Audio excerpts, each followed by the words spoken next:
Pride and Prejudice and Zombies feels to me like a movie that somewhat successfully meshes two other movies together. This probably surprises no one since a moderately successful mashup was exactly what the book was too. But the proposal scene turned fight between Lizzie and Darcy is, I think, the best scene in the movie. It just works for me. Not just because I have a soft spot for flirty fights, though that is part of it, but because it's the one scene where I really buy the amalgamation of Regency comedy of manners with action tropes with humour. My name is Jill Bearup, and when we're allowed to interact with other humans, my favourite pastime is theatrical violence, and I make videos about fights in media, and sometimes I talk about costumes and fighting in them. If you're interested in either of those things, then there is a subscribe button, and you probably know what to do with that. Regardless, we are going to break this thing down and talk about why it works for me. The basic plot of Pride and Prejudice and Zombies goeth thusly. Zombies exist in Regency England. The Bennet sisters are genteel but poor and need to get married. This guy fancies this sister, this guy fancies this sister but is also a snob, and a comedy of manners ensues, but every so often we break off to slaughter the undead. Also, there's some kind of weird prophecy-related subplot which is kind of underdeveloped and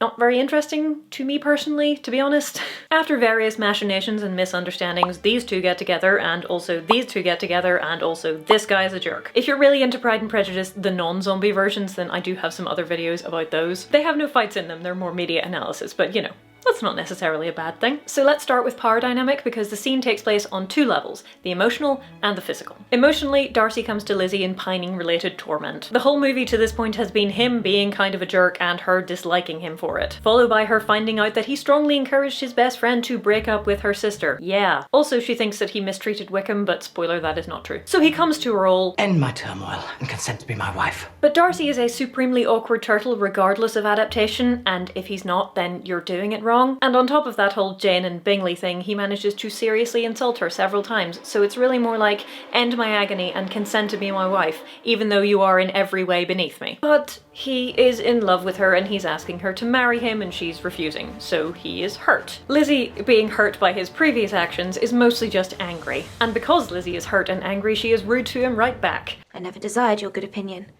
and you have certainly bestowed it most unwillingly." And then Darcy is hurt and angry, because how dare you besmirch my character like that? "I did everything in my power to separate my friend from your sister." And then she starts throwing things. So that's emotionally. Physically, the power dynamic is quite different to the Mask of Zorro fight that I talked about in my previous video. Alejandro and Elena both have excellent reasons to need to win this fight, even if they would rather win in a flirty, snog-related way. Darcy has no reason to fight Lizzie physically other than to keep himself safe. And frankly, he has no desire to fight her physically either. Keep that in mind, it'll be important later. It's only on the emotional level that Darcy is trying to win in order to retain his pride. So you'll notice that he makes very few overtly aggressive moves towards her in the whole course of the fight. His whole goal is basically just restraining her so she can't hurt him. And that is helpful, tonally speaking. Because weapons are good at helping to equalize things, but in an unarmed fight especially, it's pretty obvious that Darcy is considerably bigger and stronger than Lizzie, and indeed, Carr is significantly bigger and stronger than Jade. Yeah, that's next time, it's gonna be a thing. Why am I hammering this point home? Point. You know what, pun fully intended, let's just go with it. Because you will note that in the Darcy and Lizzie fight, and in the Carr and Jade fight, and in the Zorro and Elena fight, it's the woman who makes the first aggressive move. Bluntly, you know what people mostly don't want to see in a fight that's meant to be entertaining and funny? Men assaulting women. I'm always going on about tone in fights, and when you have a humorous, flirty fight, you inherently need it to feel less serious than your big climactic battle. There should be stakes, and it should be at least somewhat serious to the characters who are in it, but if you start your fight with bigger, stronger person attacks smaller, weaker person, it makes your bigger, stronger person just kind of look like a jerk, which if these two are your romantic leads and you want them to get together at the end of the film, not so good. Not so good. The person we perceive as being weaker initiating the fight makes it a lot easier for it to be funny. Especially, as in this case, if the stronger person doesn't actively fight back but is perfectly able to defend themselves. If we are concerned that someone is going to get seriously hurt in this kind of fight, then it is bad, it is failing, it is not doing its job. In a flirty fight, you want your characters to be angered, but not seriously hurt. So Lizzie kicks Darcy across the room and he's kind of stunned, but he's not in pain. And then she throws books at him. And this works, and it's funny because the violence in it is mild compared to that of the rest of the film. The very first scene in Pride and Prejudice and Zombies is Darcy finding zombies at Netherfield. We know him to be merciless in his pursuit of the undead. Was he bitten? He's even willing to kill Bingley if he thinks that he's turned. We know him to be a capable fighter in a world where violence is commonplace. If Lizzie threw books at Darcy in a proper Regency adaptation, it wouldn't really work. The world they inhabit, the manners, the expectations, the norms don't include that. A world where you might have to butcher your friends and relatives at the drop of a hat because they've turned into brain-eating zombies is one that can absorb more comedy violence. And we underline the lack of danger that he feels by the way he responds to her throwing the books at him. He dodges, he deflects, they don't even break his train of thought, he just keeps talking. So Lizzie runs out of books and escalates to the poker. And that gives him pause because weapons are great equalizers, so he moves behind the table. At this point in the fight, he's not going to escalate by picking up a weapon himself, he's still just trying to defend himself. Did you suggest to Mr. Bingley that his fortune had some bearing on the matter? She asks him, does he think her sister Jane is a gold digger? I wouldn't do your sister the dishonor, He says no, though it was suggested. but...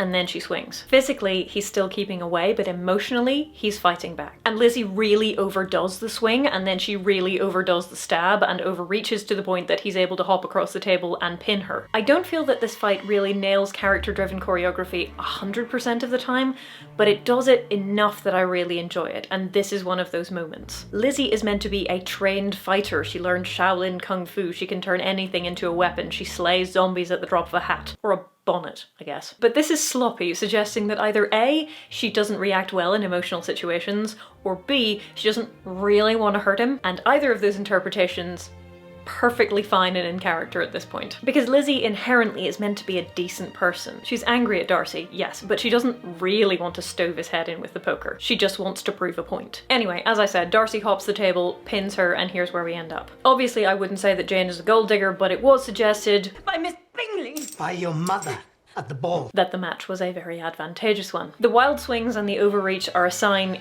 on an emotional level that he's winning even before this statement, but this very accurate assessment of her mother's lack of manners and the effect on her family's reputation, she's cross at being pinned, but the words hurt more because the action is designed to restrain her, not to hurt her, whereas the words, eek. And I love it. This movie is, you know, it's fine. I mostly felt like I was watching two kind of okay movies smushed together. I didn't love it, but it's not the worst thing or anything. But this scene manages to integrate the novel violence with the familiar dialogue in a way that really works for me. And what I absolutely love is how the dialogue is integrated into the fight like a blow on both sides. Incidentally, Darcy, her eyes are up here.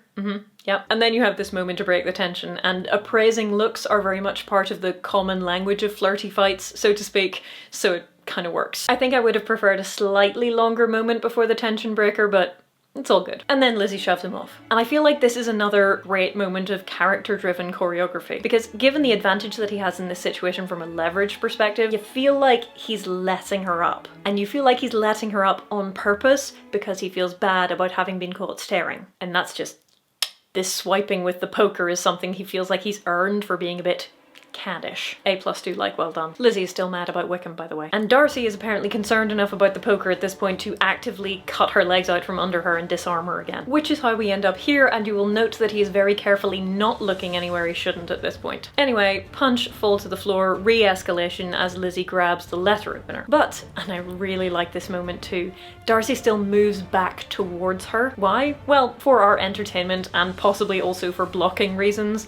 But from a character standpoint, it's just perfect. Because on a physical level, he's been almost purely defensive to this point. He's trying to disarm her, he's trying to get out of her way, he's trying to stop her from hurting him, and that's it. But on an emotional level, he is still trying to win this fight. So he comes back in and he lets her square up to him again. He lets her carry on this physical fight because he still figures he's got a chance to win the emotional one. And because, again, we can't have him being in actual danger, he blocks everything until... You withhold the advantages that you know were designed for him!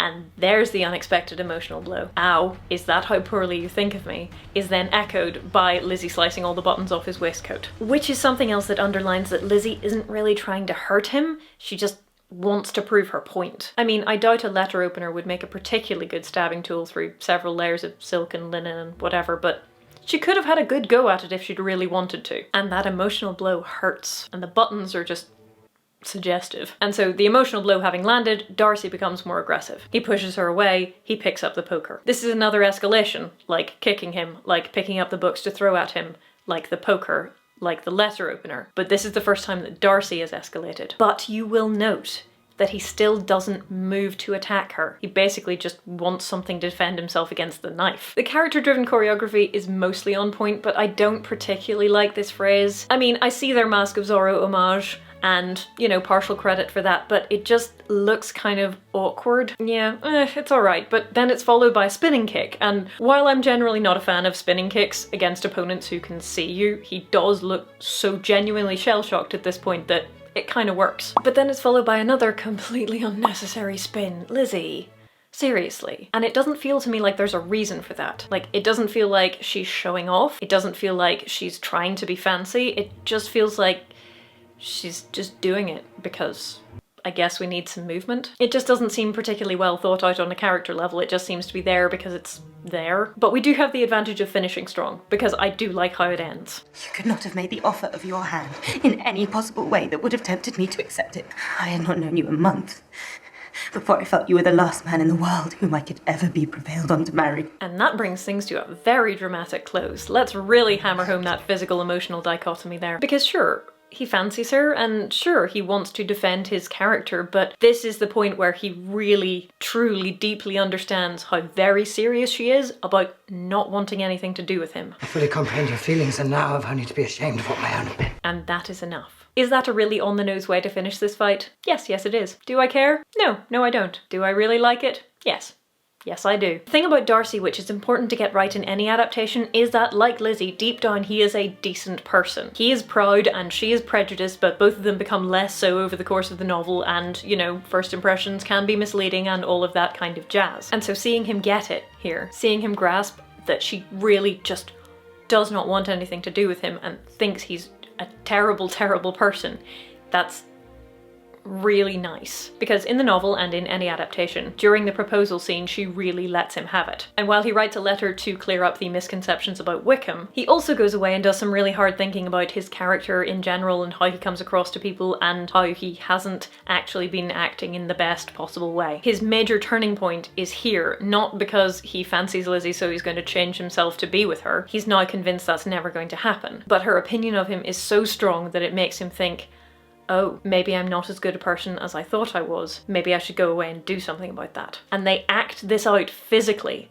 in this scene in Pride and Prejudice and Zombies, and I love it. I felt watching Pride and Prejudice and Zombies that it just kind of lurches back and forth, pun fully intended, between Regency comedy of manners and gross zombie killing horror thing. And in general, that just didn't really work for me, though Mr. Collins was genuinely hilarious. But yeah, this scene, it's a good scene. In a normal Regency world, this scene would be basically impossible because what young gentlewoman would have Shaolin Kung Fu or knife training? But precisely because of the bizarre combination of tropes in this film, this scene really works. Because you can tell that Darcy's main aim is not to hurt her, it's to stop her from clobbering him over the head with the poker, but also to make his points. Because Lizzie is clearly incensed and she lives in a world where young ladies are expected to be violent at the drop of a hat. It's a survival skill, and so it works. I feel like it would be really hard to integrate the tropes in the rest of the film as well as they did in this scene, and I don't think they really managed it, but I do like this scene an awful lot. For more videos from the Flirtified February playlist, look next to my face, subscribe if you'd like to see more, and I hope to see you next time.